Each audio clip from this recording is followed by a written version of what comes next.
are a few weeks later after that match with Lil Cholo, SoCal legend, B-Boy, 2016 Southern California Wrestler of the Year. Congratulations. How do you feel? I am tired, man. No, after every weekend, after every time I get up now, man, my body's banged up and I'm feeling it, but it's the name of the game, dude. So 17 years in the business, and let's go right to the beginning here for this interview. Even before you got started in wrestling, were you a fan of wrestling growing up? I was actually the way that I was raised. I was a military brat. My dad was a retired chief in the Navy, so I was actually born in Virginia and went to Key West, went to the Philippines, but finally stayed and was raised in San Diego.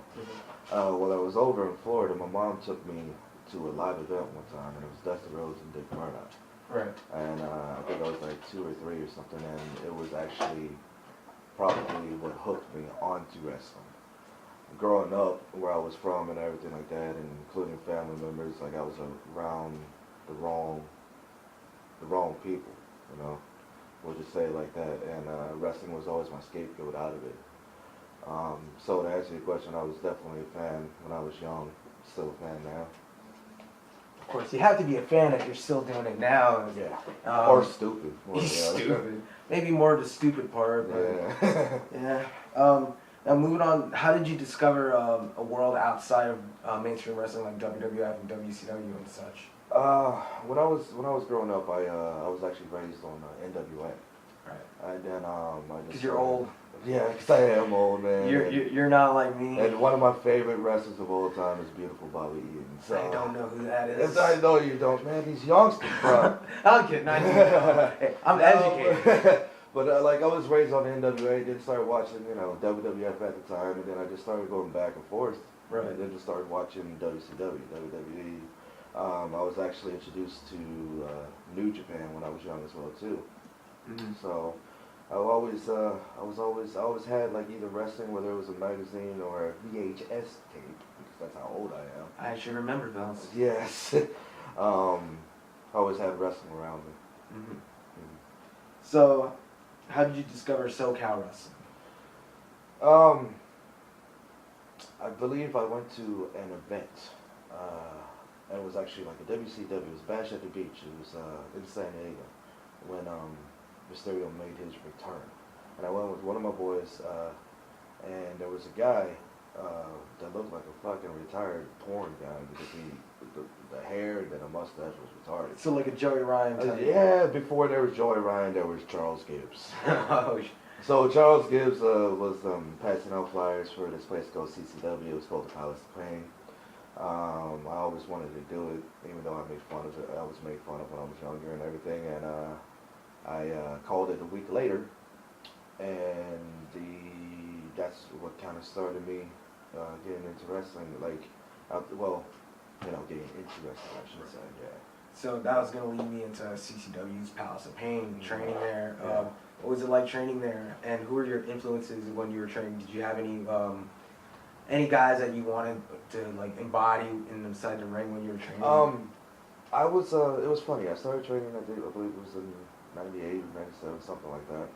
And the two that first started me out was this guy named Rich Frisk, who I believe was like he kept on saying he was an NWA referee or something of that nature, but like he knew his stuff, like psychology-wise. And another guy from SoCal Pro fame is TNT. And in my class was the Brothers Dynamic, McFarlane, and Alcatraz. So going there, it was cool, man. Like I remember when I first got in the ring and everything like that. Before like they tested your heart and everything like that on the mats and shit. But when you got in the ring, it was cool because like right there you would kind of figure, fuck, all the times that I watched it on TV, I'm actually in the ring right now, and you know what I mean, and everything like that. But I mean, the training there was cool. It's very minimal. And then I advanced my training over at UPW under Tom Howard and Chris Daniels and a couple other guys. And around that time, you were in the 1999 SoCal Wrestling Rookie of the Year. Before SoCal Uncensored was even a thing, there was a site called SoCalWrestling.com for those who don't know. And you were the Rookie of the Year. What was that like? It was kind of cool. I mean, obviously when you're young and dumb, especially in this business, when you're not humble and and everything like that because everybody's kind of gone through it. I mean, I was always like, yeah, look at me, I have the spotlight, blah blah this, blah blah that. Right. You know what I mean? And then I realized that it really kind of, I mean, it does mean something, but like it doesn't mean anything too. You know what I mean? And then, but winning it was like my first thing ever in wrestling. I didn't win a title for a while. I didn't do anything like that. But winning a Rookie of the Year was kind of cool and gratifying, for sure. Now, around this time, you were competing also in ICW, I believe, and you were part of the original Primetime Players with Jason, Primetime Oh Peterson. wow, yeah, yeah. Do you feel like you're sort of owed a couple bucks from the WWE? No, because the Primetime Players. Oh well, they're the ones that what's their billions of dollars thing? They're the Millions ones of that, dollars. they're the ones that got the billions of dollars, and I'm the one still working for them. It just No, you're in Lucha Underground now. You're the real star here. No, I don't know about that. Now moving on, you talked about UPW. What was training there like? It was awesome. Like I said, when I was training over at the Palace of Pain, it was very minimal and very old school, very easy touching, and easy. Yeah, you know what I mean. Very, very basic. When I went to UPW, that's when I learned a lot on psychology, how to build a structure of a match, how to have creativity doing that. Mm-hmm. And I credit Tom Howard, I credit Quinn, Kevin Quinn, Chris Daniels, certain people that I learned from while I was there, because the way that I wrestle and the way that I structure a match and the way that I see psychology now is because of that. And around that time you were coming up, you were also known as Blazing Benny Chong. Yes. What was up with that? Well, I was tagging with a guy that went by Funky Billy Kim, and we were known as the Manila Thrillers. That was going to be my next question. Yes. And I was over at Samoa Joe's house one time, and we were just like kind of bullshitting, and I was just like, man, it's Funky Billy Kim, Manila Thrillers. I can't be B-Boy. I have to have like a fucking name, like Funky Billy Kim. And then Joe, I think, is the one that came out with, bruh, Blazing Benny Chong. And then it stuck, and then I gave the idea to Bassman, and then it was stuck from there. So when I was tagging with Funky, I was the Blazing one. What was Joe blazed when he made this? I personally don't remember. I don't remember yesterday, to be honest, but like I just remember how I got it. Now in UPW, you were working guys like Spanky, aka Brian Kendrick, also Joey Ryan, Scott Lost, Ricky Reyes, Rocky Romero, Frankie Kazarian. When they were all coming up. Any memories of those guys? Yeah, man. When Spanky first came back, I think he moved from Texas, I think it was. Okay. And it was his first show at UP. It was his first show in California, and his first match, and it was against myself at the Galaxy Theater. And because of that match, and because of us being married to each other for a while, we worked with each other lots of times everywhere. We became very good friends, and it's great to actually kind of reconnect with them, especially from like last year to now. He's at the Santino Bros school in Europe. He has his own school. He kind of shares it with Santino's or rents it out or something. And then I've gone to Kendrick's classes, and they're on point, man. I mean, obviously he's trained by one of the guys, so he's gonna know, you know.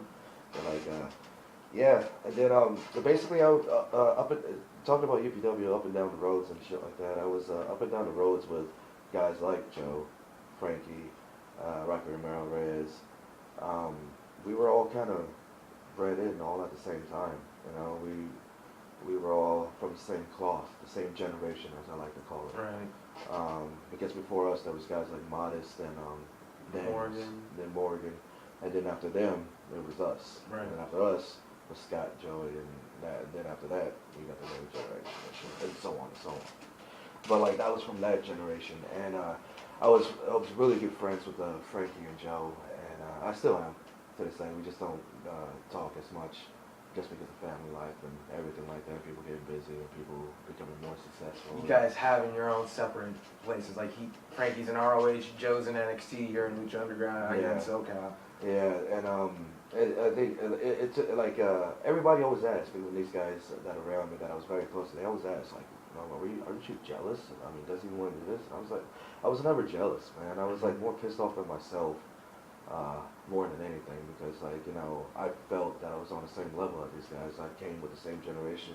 I was the one that was, you know, in main events or having matches with these guys. Right. You know what I mean? And I was never jealous of those guys making it, because they're awesome. They're superstars, and they were really good friends, and I was happy for them. Mm-hmm. I was just more upset with myself that I didn't kind of get put on that same level as them. Joey Ryan, Scott Lost. Those are guys that were just babies at that time.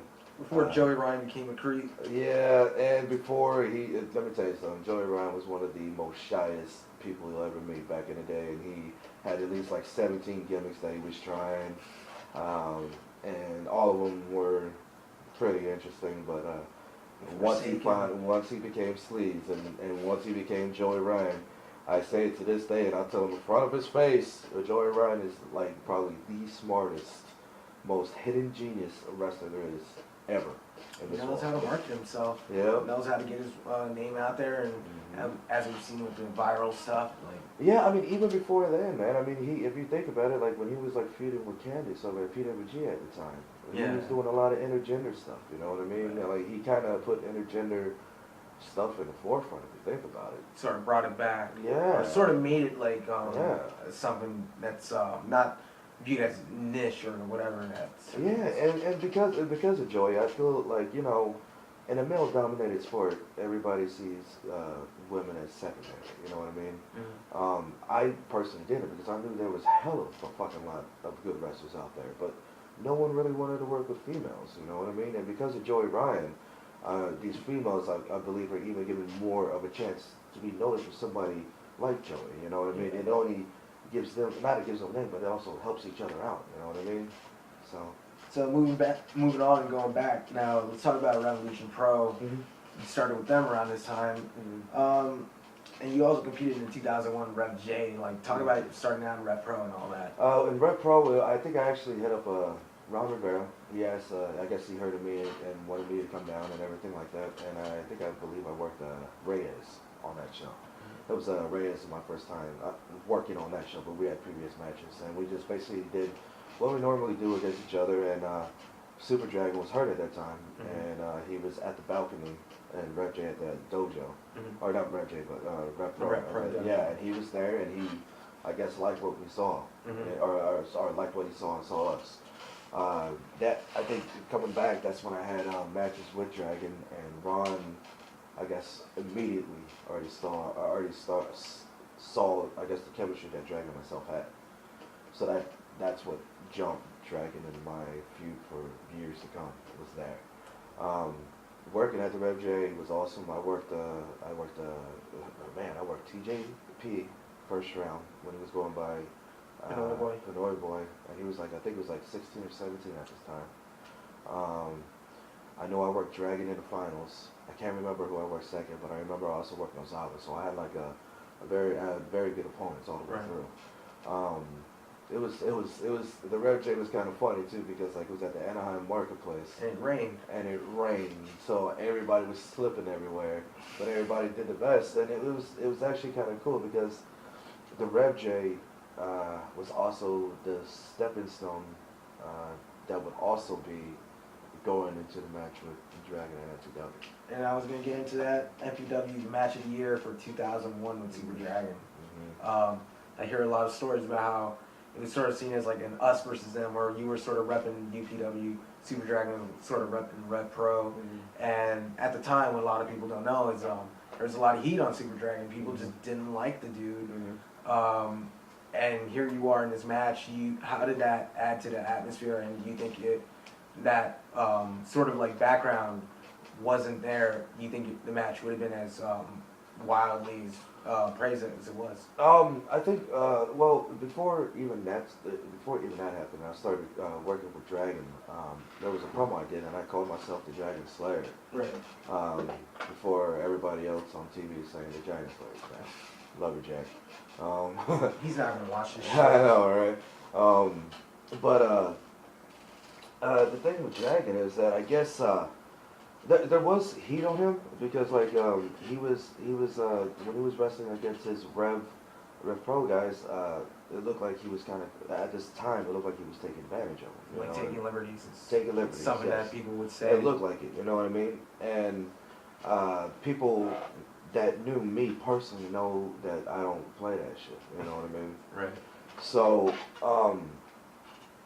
I think it was just, it was more, I guess it was like in that match with MPW, the reason why that I believe that it was so like fueled with fire was because in a sense it was us versus them, but at the same time it was someone to stand up to Dragon. That was me, and Dragon being Dragon. Right. So that's why it was so split, I think.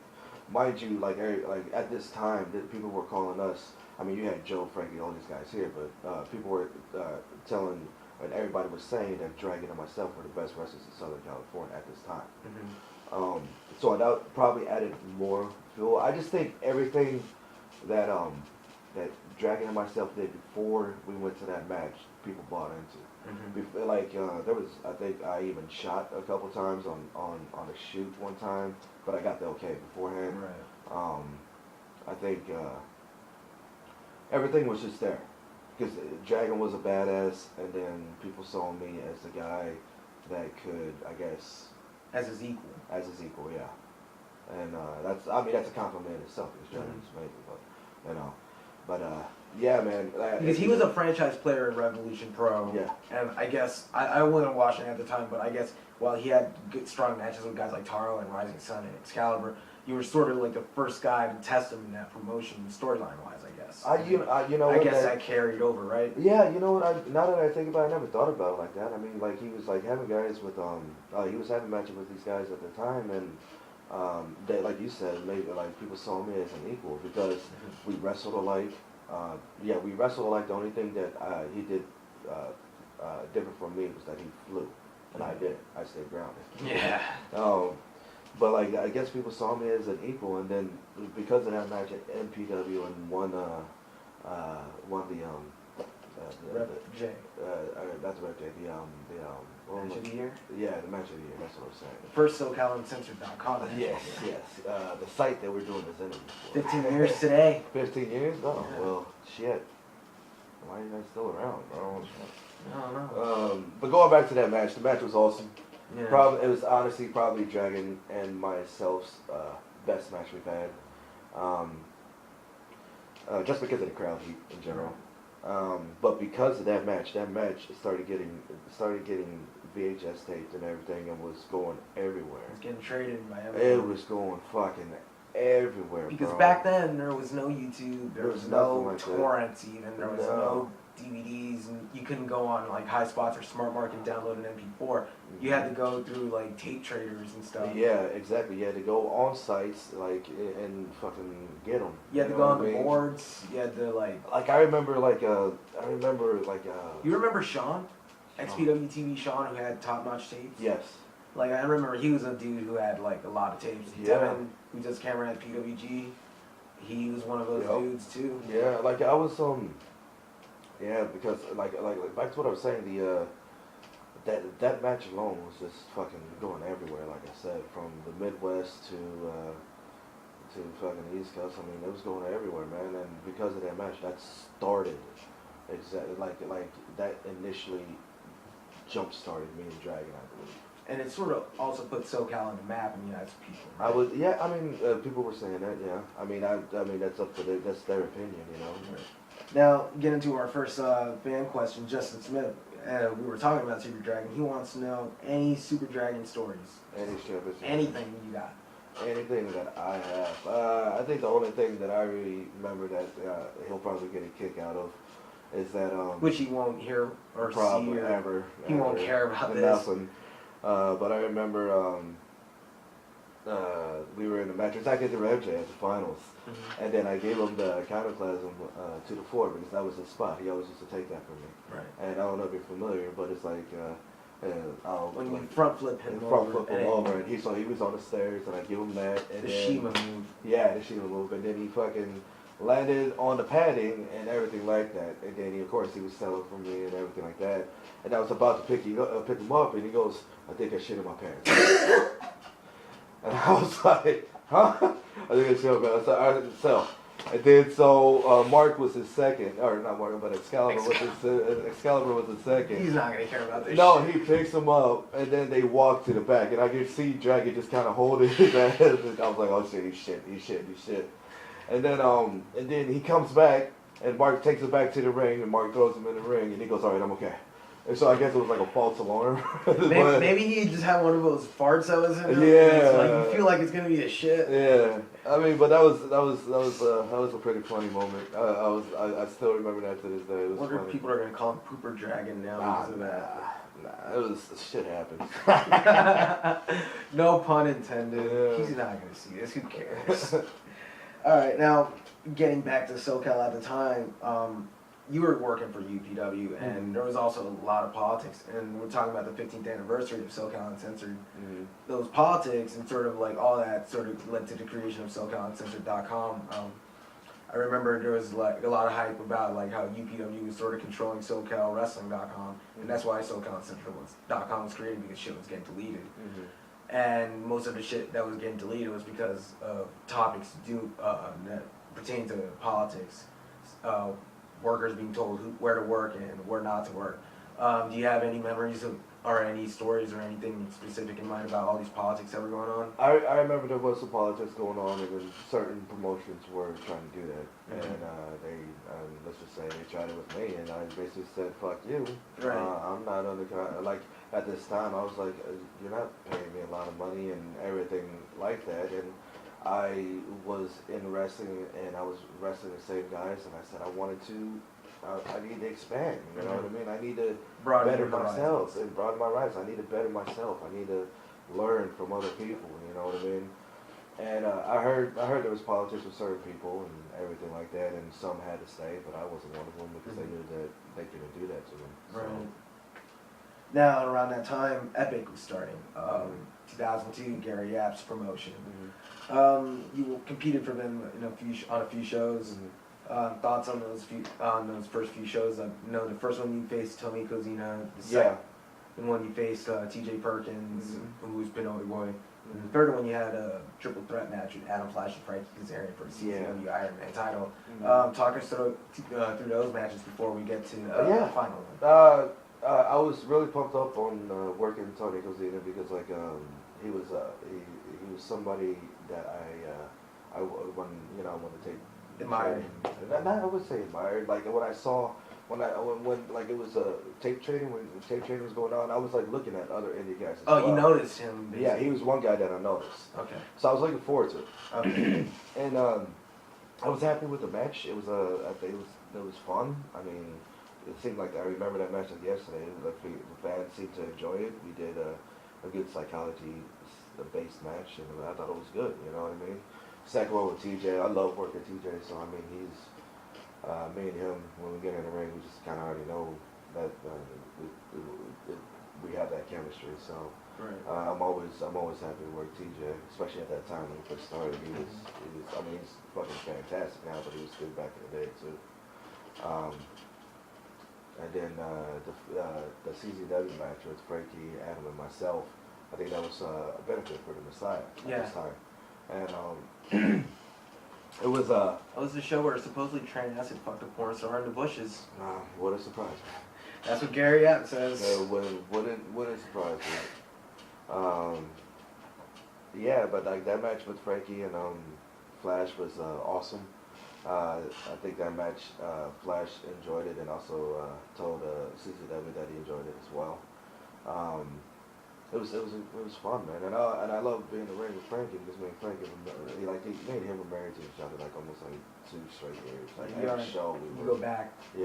You know, all that stuff. Yeah, we go back. And then like I mean not even that, but just like on different shows. Like I remember there was one. I think there was a 2-week period where I wrestled Frankie 5 times, and I think like 4 of them was on the weekend. You know what I mean? Because that was back in the day when there would be so many shows going on in SoCal on a weekend, and you'd have guys like yourself, Frankie, Pitbulls, Dragon, all these top dudes coming up. Like they were all on these shows, so it was like a boom period at the time of SoCal. Any specific memories around that time outside of Epic of SoCal? During that time, that's when to be honest, I think that's when SoCal actually started getting noticed. Right. You know what I mean? That's where not only tape trading and all that shit was going on, but this is when SoCal was getting noticed because of guys like Joe, Frankie, myself, Super Dragon definitely, and the Pitbulls. You know what I mean? I think it was like us 5 or 6 that kind of almost kind of kicked the door open because like a lot of our stuff was going on tapes. And I think we were the guys that kind of put a dick in the scene, saying, "Hey, we're Southern California, we're here too." It's like you kicked down the door from this territory. I mean, I don't know about kicking it down, but like because of that, we got noticed because of it. You got eyes at least. Yeah, we had eyes on us for sure. Now, because of that, like, let's get into that. Because I fucked up. It's We're all gonna right. Edit that out. Yeah. No, we won't. That shit's staying in. All right. I'm too lazy for that shit. But let's talk about around this time you were in CZW. You debuted at Best of the Best 2. The first match was you, Super Dragon, and Nick Burke. And then the second match was you and Super Dragon, which got a lot of praise. But of course, like Jody Fleisch and Johnny Storm was the match everyone seems to remember. But how did you feel about that match, and what was your mindset like going into Epic? Not Epic, I mean CZW. It was the same time, so my mindset going anywhere for a new promotion is that I have to make an impression. I have to do it. But I'm also going in that I'm not going to be giving them all shit. So they want us to come back, or want myself. You don't want to blow your wad. Exactly.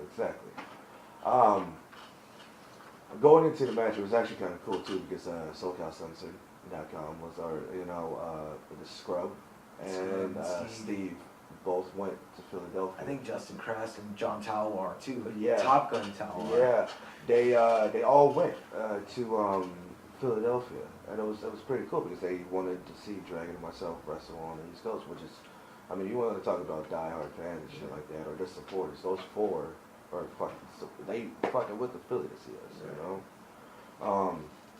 But I kind of knew ahead of time what was going on, like finish wise and everything like that, and my main focus was like obviously I wanted to get the match over and myself over and Dragon over, but like during that time, my main thought process is like we have to impress these guys, and then I said, and I also kind of thought to myself because I knew Jody and Johnny were gonna have like a high spot match and everything. The way that me and Dragon wrestles, it's not that way.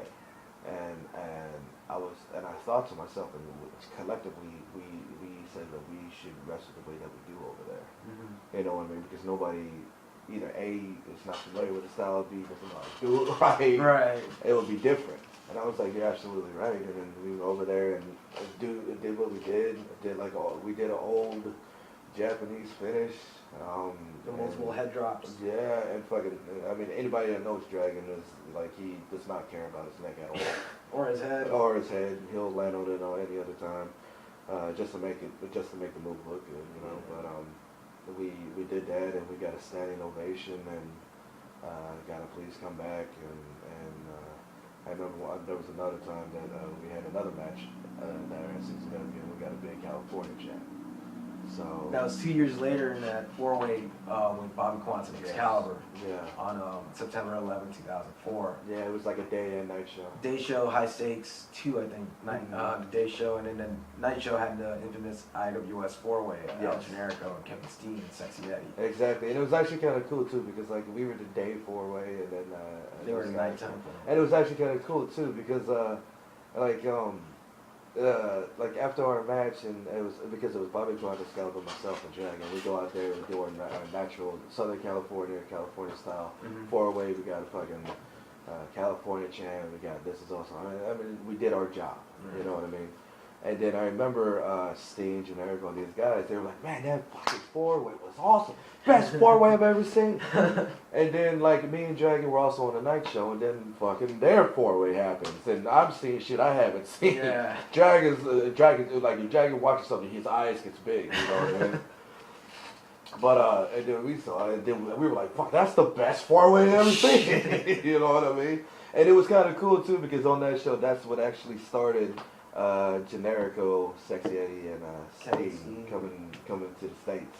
That was because of that show. That was their coming out party. Yeah, and I remember I wrestled Sting before we went to the Fed, like I think it was like a year beforehand or something. And we haven't been in the ring together since like 2005 or something like that. And he remembers when he first met me, and he did like a promo afterwards. And he remembered me when he first met me and said I was the only guy that actually kind of showed him that it's cool, you know what I mean, while everybody else is giving him shit, and he remembers that. So it's really cool that he told me that, you know. Rewinding a bit back to Epic in 2002, back to that last match that you had in Epic before they shut down. Use you and Super Dragon against Bobby Quance and Jardy France. And not only did you guys have that match, but you were also having a series of matches, the four of you, in singles and tag matches, up and down California. And it was sort of this SoCal, NorCal thing developing out in GSCW and APW.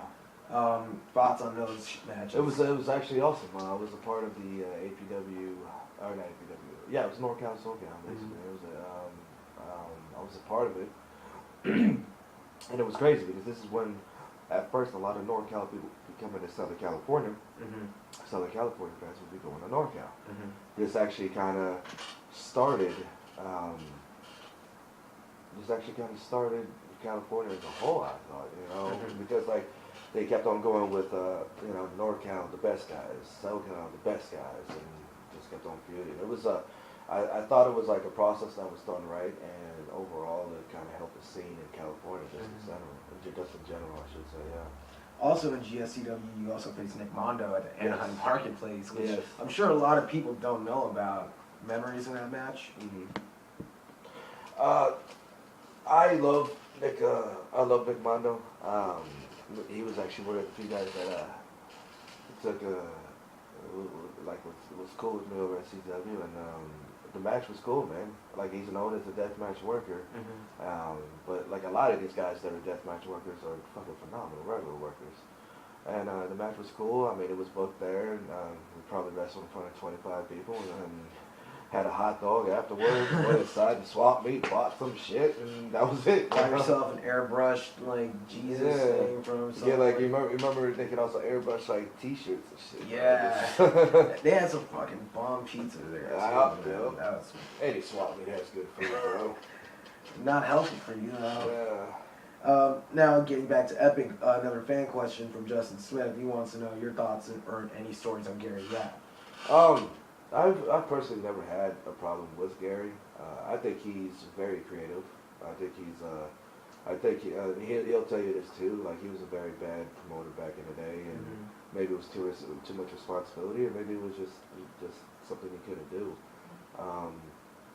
But like, I respect Gary because he's been trying to help the scene for a while, but you know, do it different ways and shit like that. And like I said, he's creative. He does a lot of artist stuff, and like, he pitches storylines all the time, so I know promotions. I mean, I have no problem with Gary. Gary's, I mean, it's all good. Yeah. I'm sure that's not the kind of answer he was looking for, but what was he looking for? No, I'm sure these people who ask these type of questions are controversial, but you know. Man, I usually like everybody. The problem is that I'm just blunt. And not a lot of people can understand the difference between being blunt and being a dick. Exactly. Problem. Exactly. Now, let's talk about WPW in the marketplace. Of course, you spent some time there. Of course, you also worked with Lil Cholo. That's when it started. Yep. Who sort of became like a little b-boy in the lives of some people. I remember at CZW Best of Best 3 when you won that, he was also in the first round match with you and Deranged, and then you guys had a singles match. Talk about Cholo and WPW. When I first met Cholo, like, apparently he knew who I was, I knew who he was, and we just kind of clicked off, you know. That actually kind of started a big friendship to this day, obviously. Like, I would probably do a double or triple shot in the weekend, and he would invite me to crash at his house. We'll just watch Toriyama tapes and eat fucking burritos, you know what I mean? But at WGW, it was cool, man. I mean, it was another venue, another place to work, you know. The fondest memories there is just like having fun matches and not really care, just going out there and doing it in front of like 20, 25 people. and then hanging out afterwards and going to the swap meet, grab some beers after, and that was it, you know. And also WPW had the Best of the West tournaments in 2003 and 2004. You went to the finals in 2003, and then you won 2004. Talk about those tournaments that a lot of people don't really know about. Yeah, it was funny, man, because like ever since I did Best of the Best and I was in the finals, I was in the the semis there, and then went to the finals. All these damn tournaments that I've been in, I've always been in a lot of finals. Right. Which means I've wrestled either up to 2 or 4 times a fucking night. But like these tournaments that you were talking about with Best of the West was pretty cool. It's kind of sad that it didn't get like too much hype, and a lot of people really didn't show up. But at the same time, the people that were there kind of respected what was going on, and they were very happy with the matches and everything. And they had like you had Melissa, cheerleader Melissa down there. You had Dragon, myself, Cholo, Sky Lost. I mean. It was basically Best of the West. Yeah, like, well, I mean, in people's eyes, you know what I mean? And, like, because I don't consider myself best, or I don't even consider myself good at wrestling. I just find myself fucking decent at most and just experienced, you know what I mean? But in people's eyes, like, at that time, they saw us a certain way, so, yeah, it was like the Best of the West and whatever, but it was like, it was cool tournaments. I wish they kept on going on because it seems like there's not really any tournaments. Besides PWGs. Yeah, besides Battle of Los Angeles, which kind of sucks because like I mean, there's the Battle of Los Angeles is happening and you have Best of the West. Where are they gonna go? You know? Yeah. So maybe that'll change soon. Who knows? Who knows, man. You also debuted in IWA Mid-South around this time, and as you were in IWA Mid-South, you were also being featured more prominently in CZW. You made your return to CZW at Cage of Death 4. I believe Super Dragon was also supposed to be on that show. Yeah, and then Chris Hero took a spot. Yep. And then that match was supposedly I guess there was this backstory where Hero had heat with someone in that match in the Hate Club. I don't know if Hero had heat because this is like his first or second time that he's been there. I mean, I don't pay attention to other people's bullshit. You know what I mean? If he had heat, I wouldn't have known. Because I just remember a lot of the talk about that match was people saying Hero got no offense or something. Like there was something about Hero. But you also gotta remember, man. Like this is like Hero at this time. Like this is like it wasn't new to him, but like going into CZW was new for him. Right. You know what I mean? Where he's from in the Mid-South, Chicago area, whatever that was. I mean, he's like God out there. Him, Cabana, Punk, all these guys. Right. Those were the 4 that ran that place, you know? Yeah. So I think in Hero's mind, maybe I really was thinking in his mind because he's not a selfish person at all. Like he probably just beat me up or something, you know? And I think it's probably just fans just overreacting, over-exaggerating because they've seen him do what he can do and he didn't do it in a match. Right. You know what I mean? So it's basically all perspective. Oh, absolutely. I mean, there's no reality to it. Also in CZW, you participated in the Cage of Death 5 match, and then you took a bump into thumbtacks. Yeah. Why? I actually worked twice that night. I think the first one was the triple threat match with Hero and Alex Shelley, which was a fucking great match. Yeah, I was very happy with that too. A lot of people forget that I've wrestled these people before they were superstars. We'll talk about that later. You just wait a minute. That match was the Cage of Death. I was already shipping bricks going into it, but I was like the guy that does Cage of Death is Scrawny Sean. He's a welder. He just knows his shit. It won't break. You know what I mean? They told me the spot that I was supposed to do, and I was cool with it. And it was like one of the side cages, the one that I got pushed through or thrown at. I was supposed to fucking hold on to Superman or Spider-Man that shit all the way through. It just so happened that it swung a little too high and I fucking slipped. So here's the ring, right? And it's filled with legitimately a million thumbtacks. A million. I landed, here's the ring, landed, I would say maybe 6 inches away from the rope, from the apron. So 6 inches, I would have fell on the outside. Yeah. So, and when I fucking took the bump, I was in shock, rolled down, and I said, I can't do this shit. I walked in the back. I remember the SoCal boards. We all had some sort of disappointment. Yeah, we were all like, why?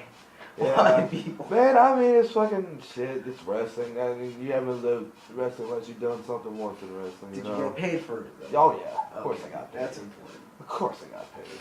I mean, now switching gears, sort of like switching tones, but still talking about that bump. You took a bump into thumbtacks. Of course, right now people like know about stories of guys like that Hannibal dude who got hepatitis, and I believe that's the story going around with Nigel McGuinness's career ending. Did it ever come across your mind that these factors could come into play? I mean, it's always I've only done a couple of things like with blood, you know what I mean? And I always made sure that whatever we were using was kind of sterilized and everything like that. And the guy that was either bleeding on me or bleeding together with me, that I knew. You know what I'm saying? Like I knew him. You know.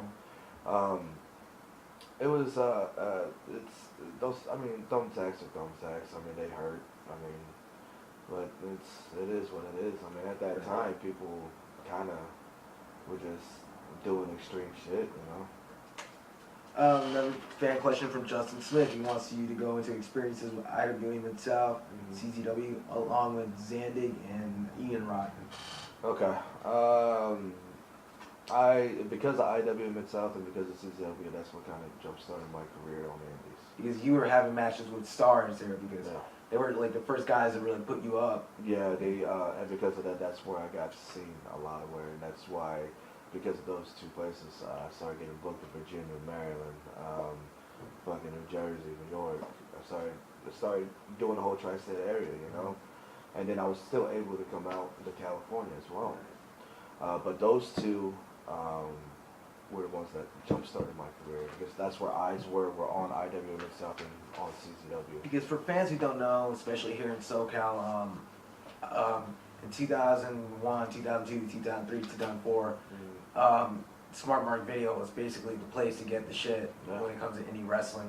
And the two promotions that were like the top dogs there were IWA and CZW. And if you wanted to be seen, if you weren't in ROH or anything, CZW and IWA were the spots. So you were there. Yeah, and because of that, that's what, like I said, helped jumpstart me. And I remember, I'll tell you a story about Zandig. Yes, I love Zandig. I love him too. CZW fans crowd. Oh no, man. But John, I sent my VHS highlight tape, because that's what you had back in the day. You just no YouTube.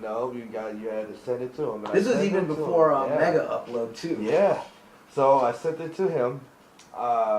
He saw the tape, was kind of I gave it to Eric Gargiulo, who was commentating at this time, and Eric Gargiulo absolutely loved it. And Ruckus, Trent Aston, and a couple people were at the school watching this, and they said, "John, you got to bring in this guy. You got to bring in Dragon. We got you." And then then John was okay.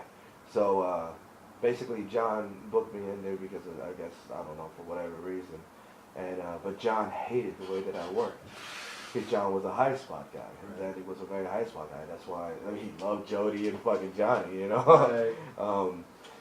But like he didn't like our stuff.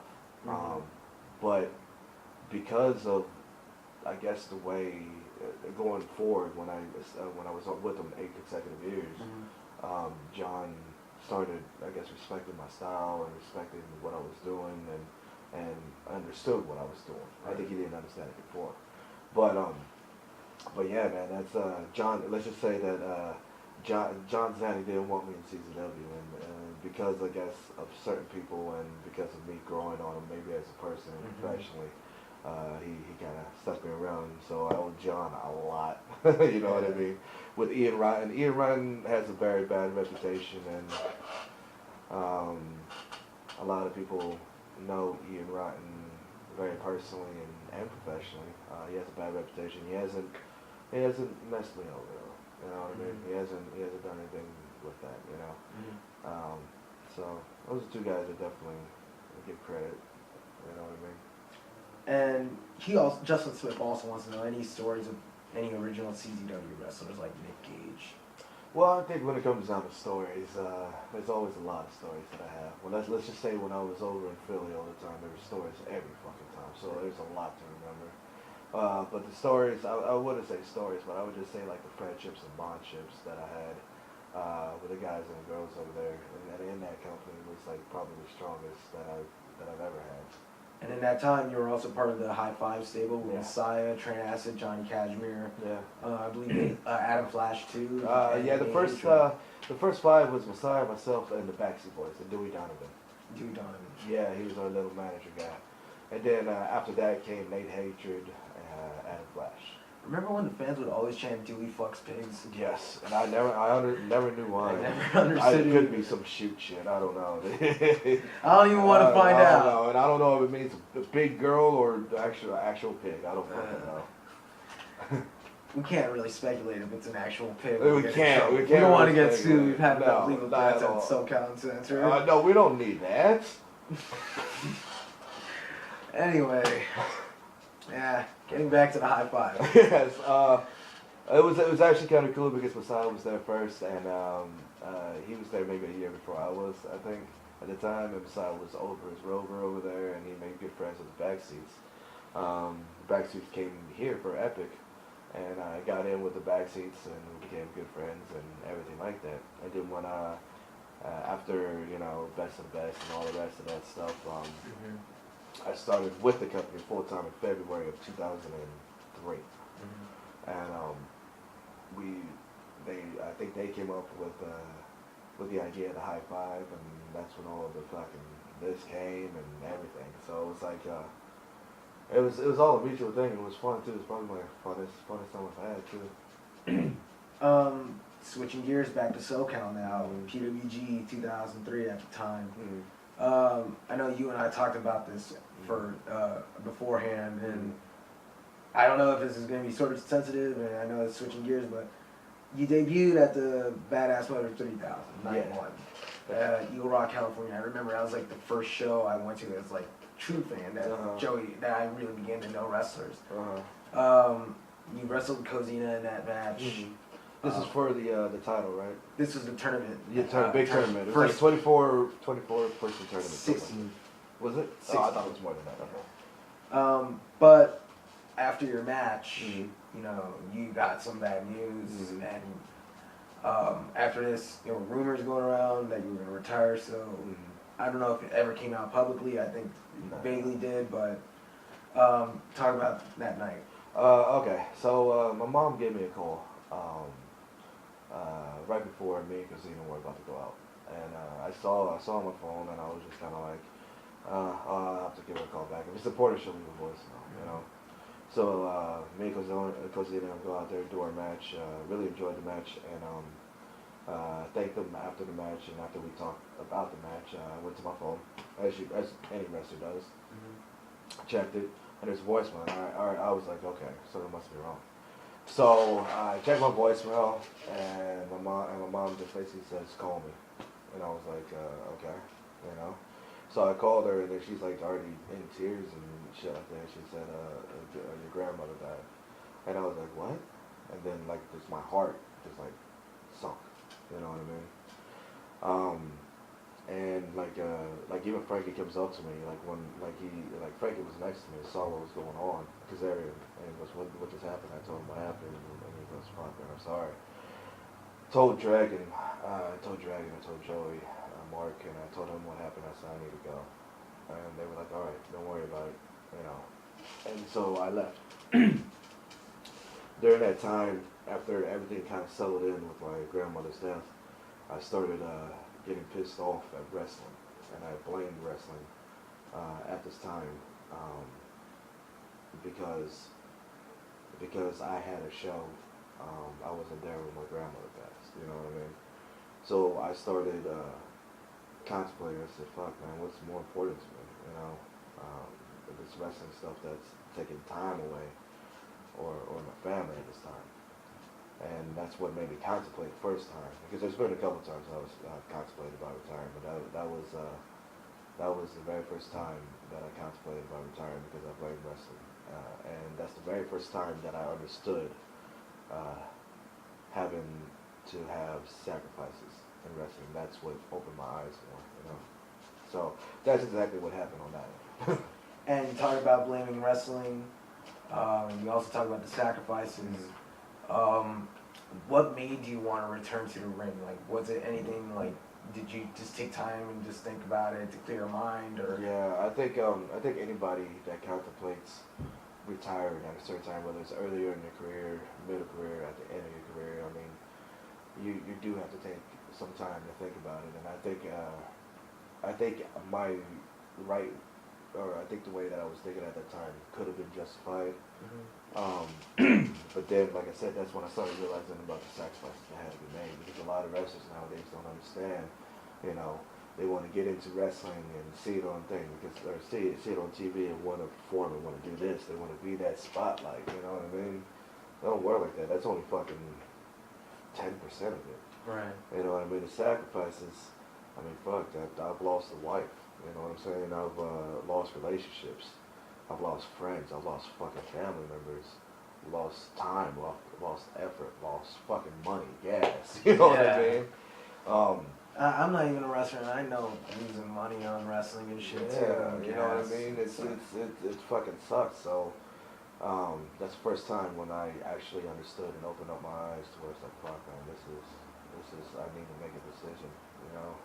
And then right after that, you had a return match, Super Dragon against the Briscoes. Yeah. And I remember that match just fucking being crazy, awesome. Yeah. And then it also like it was early on in PWG's run, and that was like one of the first matches that got noticed.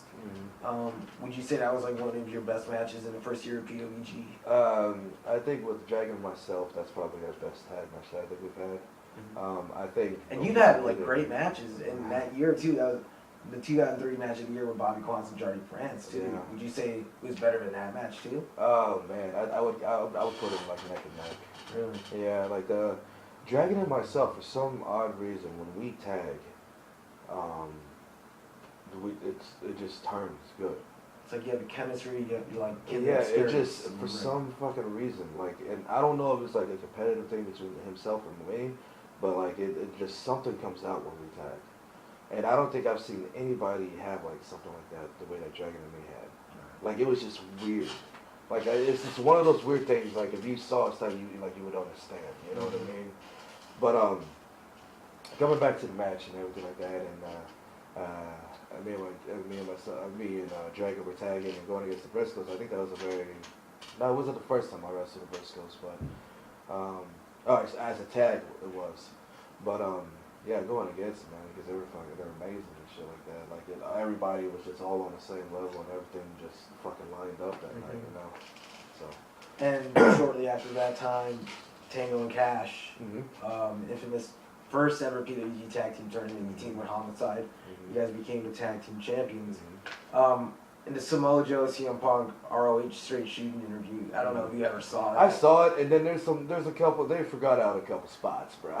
That's what I wanted to talk about. Okay, now CM Punk, noted straight edge guy. Yes.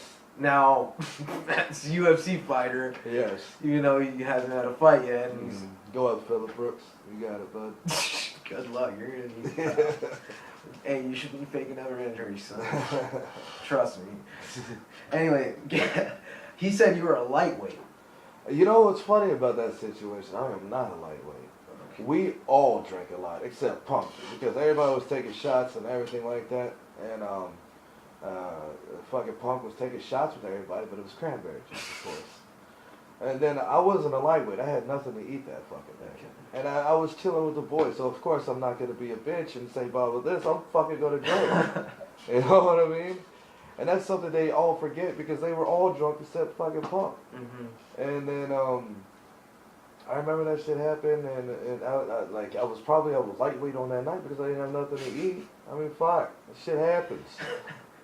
You don't gotta go into detail. It's not no bitch, bro. It's being responsible, bro. Here, take my keys, son. You know what I mean? Oh man, I can tell you're rooting for Mickey Gall. Yeah. Oh, is it true Homicide tried to pee on someone? Yes. Tried to pee on Joe. Did you see this? I saw it in the corner of my eye. I was like halfway, like asleep and shit, but I saw like what Punk said about that. Yeah, he was. I think because he thought, I don't know. When Homicide gets drunk, we call him a gremlin. No. And the reason why is we cannot feed him alcohol after 12 o'clock. Cannot do it. It's a known fact. It's a fucking legend over on the East Coast.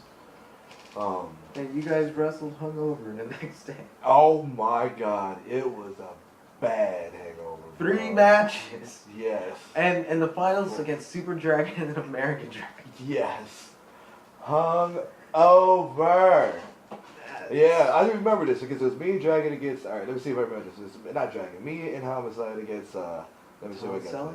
No, hang on. It was me and Homicide versus. The first round was Rising Sun and Disco Machine. Then it went to Samoa Joe and Puma. It was TJ Perkins. Yeah. Then it went to Hero and Punk. And then it went to Brian Kendrick and Super Dragons. So think about that, being drunk and hungover the whole fucking time. But yeah, man, it was great, man. I love the Tango. Okay, so that's because of that and because of Dragon's creativity and Danny, you know what I mean? He's the one that tagged Homicide and myself up for the very first time, and that's when me and Homicide started. Because of that, started tagging everywhere else. It seemed like a no-brainer because you guys had similar looks, similar gimmicks, similar styles. Yeah. And it's like you was like the East Coast strong style dude, and the West Coast strong style dude. So it's like together, and they called you Team Friday. Yeah. Because for people who don't know, PWG was always like a joke. They always like just laughed at their shit. Yeah. And for Tango and Cash tournament, they just had it all buddy movie names, and you were Team Friday. Exactly. Had the best name, I think. Exactly. And you guys were the first PWG tag team champions, but then lost it the next month to Joey and Scott. Yeah. Yeah. Not important. Not important. Not important. Screw that shit. At this point, you moved to Philadelphia. Yes. First time. And at this time, there was this tournament in 2004 called the JCW J Cup. The Jersey Cup, yeah. And then in the finals, you faced Super Dragon. Again, of course. Again. And this time, he went over.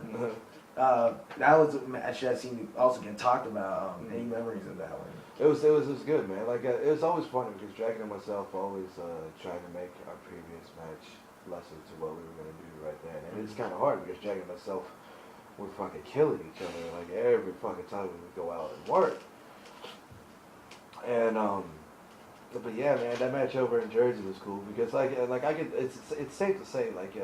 Dragon and myself took our feud not only from the West Coast, but did it in the Midwest for IWA, and then did it in Philadelphia, then did it in fucking Jersey. And I never in Germany. I didn't go in Germany. I thought you guys did something internationally. I don't think I did. I don't know. I don't think we did. Oh, moving on. Yeah. But anyway, around that time too, you were also in Jersey All Pro Wrestling. Yeah. That's when the whole Strong Style Thugs thing would. Homicide and Low Key started come about.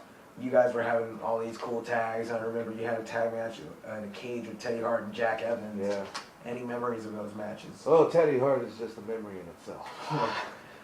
Do you want to talk about just Teddy Hart for a moment? I absolutely will. I personally love Teddy Hart.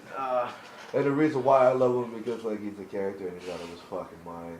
But another thing is that like he doesn't forget you. You know what I mean? Like, being from a Hart name and shit like that, I mean, he has kind of royalty in the world of professional wrestling, you know? But, Homicide and myself were feuding with him and Jack, and because we were feuding with them and the matches that we were having, Teddy to this day still thinks that that's probably one of his best matches. Like, yeah, he never forgets it. He never forgets me either. And, yeah, man, it was a good feud. It was, myself, Loki, Homicide. That's what started the SST. It was actually really good, and I really wish that other promotions picked it up because it was seriously really good. There's a lot of marketability in there. Very much. But it was cool, man. You know, it was like I said, that cage match was pretty nuts too. And that's a very fond memory. One of my favorite matches too, probably.